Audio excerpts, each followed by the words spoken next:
peut-il inspirer la communauté internationale à exiger des mesures plus fermes pour rendre justice au peuple palestinien? Bien, la communauté internationale, il faut déjà qu'elle regarde le travail qu'on est en train de faire, qui est un travail très sérieux, axé sur les bases du droit international, sur les bases de la jurisprudence, et qui est accueilli par le procureur, au moins pour un travail construit pour le moment. Le bureau du procureur, il ne veut pas perdre son temps, donc si on peut coopérer avec lui, c'est qu'on est sur des bonnes bases. Donc il faut déjà que cette communauté, elle ouvre les yeux et qu'elle dise que c'est du travail sérieux. Ensuite, la deuxième chose, c'est qu'elle ouvre également les yeux sur ses propres connaissances. Mais quand on voit tous les leaders d'opinion, en particulier dans le camp occidental, qui soutiennent que la base du raisonnement, c'est le droit d'Israël à la légitime défense, alors que la Cour internationale de justice en 2004, s'agissant du mur, avait refusé l'argument d'Israël sur la légitime défense en disant vous n'avez pas de légitime défense vis-à-vis du peuple palestinien parce que vous êtes puissance militaire occupante. C'est-à-dire que on est prêt pour tous les dialogues, on est prêt pour discuter avec tout le monde, mais il faut quand même une base commune. La base commune, c'est de respecter le droit. Voilà. Donc le dialogue se fait.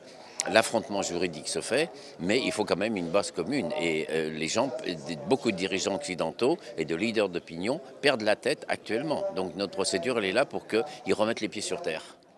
Y a-t-il des difficultés particulières auxquelles ce bloc et ses efforts peuvent faire face et comment peut-on surmonter les difficultés pour obtenir des résultats positifs? Alors, agir en justice, c'est jamais simple. Ça, je ne vais pas vous l'apprendre. Et surtout devant la justice internationale. Maintenant, il faut bien mesurer qu'il y a deux choses. La première, c'est qu'il y a toujours un discours catastrophique sur la justice internationale, disant que c'est compliqué, que ça ne marche jamais. Et ce discours, il est entretenu par qui? Il est entretenu par ceux qui ont peur de la justice internationale. Moi, j'ai suivi le développement de la Palestine à la CPI depuis janvier 2009. Ça a toujours été dire il n'y a rien qui se fera, etc., parce qu'ils savent très bien que c'est extrêmement efficace. Donc ils sont en attente de cela. Voilà. La deuxième chose, c'est que le travail qui est fait, c'est pas une notion de dire on fait confiance ou on fait pas confiance. C'est un travail sur preuve, c'est un travail sur du raisonnement, c'est un travail construit. Nous sommes des professionnels. Et donc ce travail, il est fait, il progresse très bien et on voit qu'on est quand même en phase dans un processus de construction de la jurisprudence. Donc la Cour, elle est compétente, ça a été jugé, les crimes sont commis avec des effets sur le territoire palestinien, donc elle est pleinement compétente et le procureur avance. Donc on verra à quel rythme et comment, mais pour le moment, on est sur le meilleur timing qu'on puisse imaginer. Quelles sont les attentes des mouvements internationaux possibles après ce colloque, compte tenu notamment des évolutions juridiques et politiques actuelles de la région?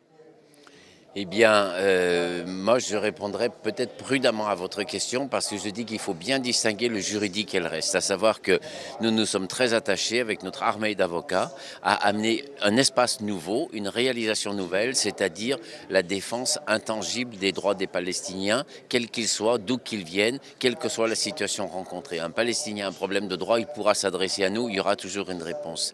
Après, on ne remet pas en cause le fait que la solution elle sera d'abord diplomatique, elle sera politique, elle militaire, économique.